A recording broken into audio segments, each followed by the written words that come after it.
Salut, c'est Maxipousse pour PokerStrategy.com. Alors, je vais faire une nouvelle série de vidéos sur des adversaires qui sont des sharks. Je vais faire un petit peu le même principe que les coaching gold, c'est-à-dire que je prends un shark, je prends quelques mains de ce shark et on les décortique réellement beaucoup. On va d'abord regarder un petit peu ses stats.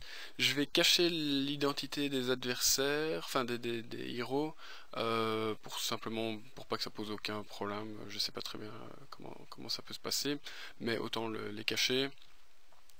Pas mal de joueurs reconnaîtront les courbes ou autres, donc pas de souci. Alors je vais commencer par Monsieur V, on va l'appeler Mr V, qui a, comme vous voyez, une courbe magnifique. Tout montant tranquillement. Alors c'est un échantillon de 4 millions de mains, c'est probablement un des meilleurs regs sur PokerStars.com, NL100, NL200 et je pense qu'il est en NL400 également. Principalement full ring. Alors ici j'ai des mains qui seront en short-ended et en full ring. La plupart des mains seront probablement des full ring qui se sont cassés ou avec moins de joueurs tout simplement. Alors on va passer directement à ses stats. Je vais retirer son graphe. Alors on va regarder un petit peu ses stats globales, juste pour avoir une idée. Alors je sais pas si on va vraiment voir tout, mais grosso modo j'ai 18 000 mains sur lui à peu de choses près. On peut voir qu'il a un style tag, donc les premiers jours que je vais faire c'est probablement des tags. Je ferai probablement au moins 2 ou 3 vidéos sur le même joueur à chaque fois, pour aller bien en profondeur contre ce genre d'adversaire. Autant pour copier son style, si jamais vous voulez copier son style évidemment, autant comment les exploiter.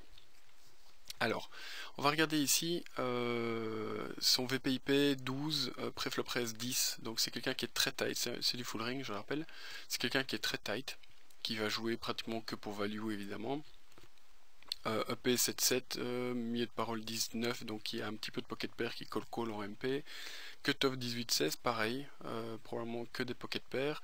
Et bouton 19-18, small blind 14-8 et 10-5 en big blind. Donc on voit qu'en big blind finalement il joue très peu de big blind. C'est assez intéressant. En first in on peut regarder qu'il est à donc 7, 12, 29 et 41 au bouton, donc il steal quand même malgré tout 41% du temps au bouton et 29% au cutoff, ce qui est plutôt pas mal, et 26% en small blind. Il limp pratiquement jamais, je vois un limp au bouton, là je sais pas très bien à quoi ça correspond, et de temps en temps il a l'air de compléter sa small blind, bizarrement. Call open, donc son call est de 2% pratiquement partout, sauf au big blind. Probablement que ça va correspondre à des petites pocket pairs tout simplement. Alors on voit également qu'il tribet très peu, 3%, c'est vraiment un pourcentage de tribet qui est très faible. 1% MP, ça c'est pas spécialement étonnant, mais 2%, 2%, 3% au bouton, 3% small blind et 3% au big blind. Donc c'est pratiquement que pour value, enfin non, c'est que pour value. Fold to tribet 67%, ce qui est à la fois élevé, à la fois faible en fait. On peut dire tiens 67% c'est élevé, ça peut être fait par rapport à son style de jeu. En fait non, puisque justement il ouvre une range très forte, donc c'est normal qu'il ne fold pas beaucoup de tribet puisqu'il a déjà une range préflop très forte, donc c'est pas vraiment étonnant. Pourcentage de 4bet, ça c'est réellement très intéressant puisque c'est très exploitable, 0,9%. Ça veut dire